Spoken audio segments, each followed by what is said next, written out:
Hello friends, अगर आप हमारे चैनल पर नए हैं तो मेरे चैनल को सब्सक्राइब, लाइक, शेयर ज़रूर करना। आज की कहानी है तुम सास हो नौकरानी नहीं। शाम के 6 बजे शिवानी दफ्तर से थकी हारी घर में प्रवेश करती है।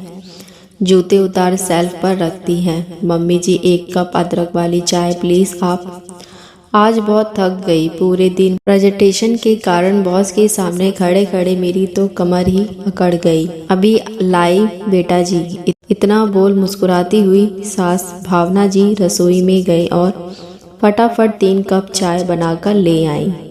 1 कप बहू के लिए, दूजा अपने लिए और तीसरा सोफे पर मुंह फुलाकर बैठी हुई अपनी ननद के लिए, जो कुछ दिनों पहले ही दूसरे शहर से यहाँ घूमने आई थी। तीनों चुपचाप चाय पी रही थी कि तभी शिवानी अपने माथे पर हाथ मारते हुए बोली, धत तेरी की मम्मी जी, मैं तो भूल ही गई कि मैंने आज आपके लिए लच्छू हलवाई के यहाँ से समोसे खरीदे थे।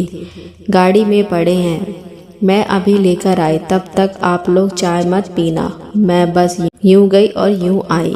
शिवानी के कमरे से जाते ही, भाभी तुम नहीं सुधरोगी। मैंने सुबह ही समझाया था कि बहू को इतना सिर चढ़ाना सही नहीं, फिर भी तुम उसके एक इशारे पर चाय बनाने के लिए दौड़ पड़ी, जबकि यहाँ बहू को हम दोनों के लिए चाय बनानी चाहिए थी, ना कि तुम्हें।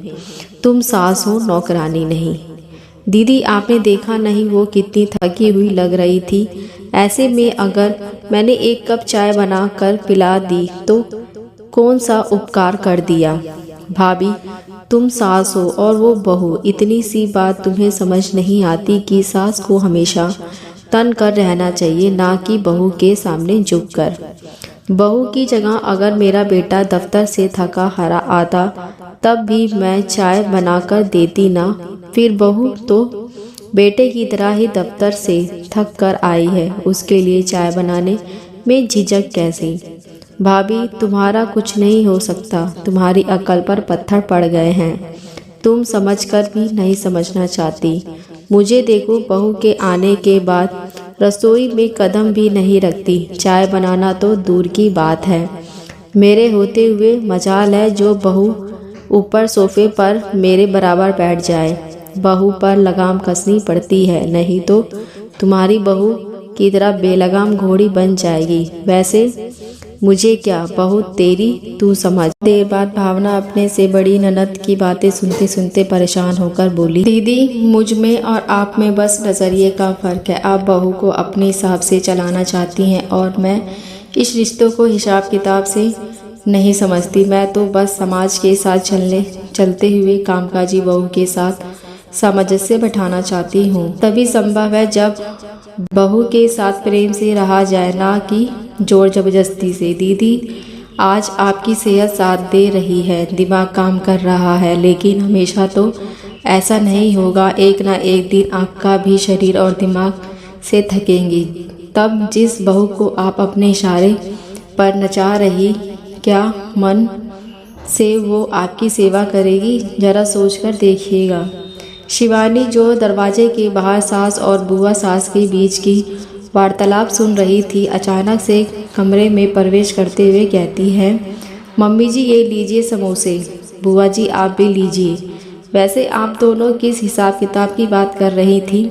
समोसे लेते हुए शिवानी बोली तो सास भावना बोल पड़ी, नहीं बेटा, कुछ नहीं बेटा जी, वो मैं पूछ रही थी कि तुमने बिजली का बिल भर दिया ना, और दूध वाले का हिसाब किताब ज़रा एक बार देख लेना, मुझे कुछ गड़बड़ी लग रही थी।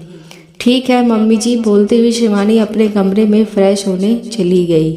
उसे आज मम्मी जी की बात सुन अपने आप पर बहुत गर्व महसूस हो रहा था कि वो एक ऐसे परिवार का हिस्सा है जो बहू को बेटे के बराबर समझते हैं। रिश्ते हमेशा प्रेम और विश्वास से जीते जाते हैं, ना कि जोर जबरदस्ती से।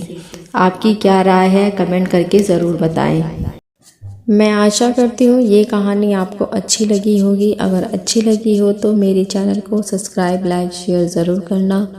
अब मिलते हैं नई कहानी के साथ। देखने और सुनने के लिए धन्यवाद।